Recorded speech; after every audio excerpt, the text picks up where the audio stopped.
తెలంగాణ రాజకీయాల గురించి మాట్లాడినప్పుడు ఒక విచిత్రమైన అంశం తెరపైకి వస్తుంది. అందుకోసం ఫస్ట్ ఆ క్వెషన్ నుంచి నేను స్టార్ట్ చేస్తాను. 2 ప్రధాన పార్టీలు తెలంగాణలో ఉన్నాయి. కాంగ్రెస్ ఉంది, బీఆర్ఎస్ ఉంది. ఈ 2 పార్టీలు కూడా కాంగ్రెస్ ఏమో బీజేపీ, బీఆర్ఎస్ ఒకటంటది. బీఆర్ఎస్ ఏమో లేదు లేదు బీజేపీ, కాంగ్రెస్ ఒకటంటది. ఎట్లా చూస్తారు దీన్ని? ఇదంతా పొలిటికల్ స్టేట్మెంట్సే.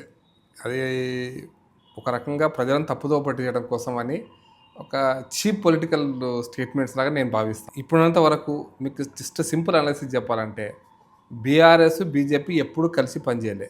ఎప్పుడు ఎలక్షన్స్లో ఎలక్ట్రల్ పాలిటిక్స్లో ఎక్కడ కూడా పొత్తు పెట్టుకోలేదు.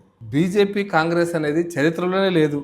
స్వతంత్రం కంటే ముందు లేదు, స్వతంత్రం తర్వాత కూడా లేదు. జనసంఘ పార్టీ పుట్టినప్పుడు లేదు, తర్వాత బీజేపీ పుట్టినప్పుడు లేదు, ఏ రాష్ట్రంలో లేదు. ఏ రాష్ట్రంలో కూడా చివరికి కమ్యూనిస్టులతో కలిసి బీజేపీ పనిచేసింది తప్ప కాంగ్రెస్ వ్యతిరేకంగా way back to 67, way back to 62, 67, 69 ఆ ప్రాంతంలో కూడా ఉత్తరప్రదేశ్లో ఢిల్లీ మేయర్ ఎలక్షన్స్లో కూడా కాంగ్రెస్ వ్యతిరేకంగా కమ్యూనిస్ట్తో కలిసినాం. ఐడియాలజికల్గా సిద్ధాంతపరంగా బాగా వ్యతిరేకంగా ఉన్నటువంటి కమ్యూనిస్ట్తో కలిసారు తప్ప కాంగ్రెస్తో ఎప్పుడు కలవలేదు.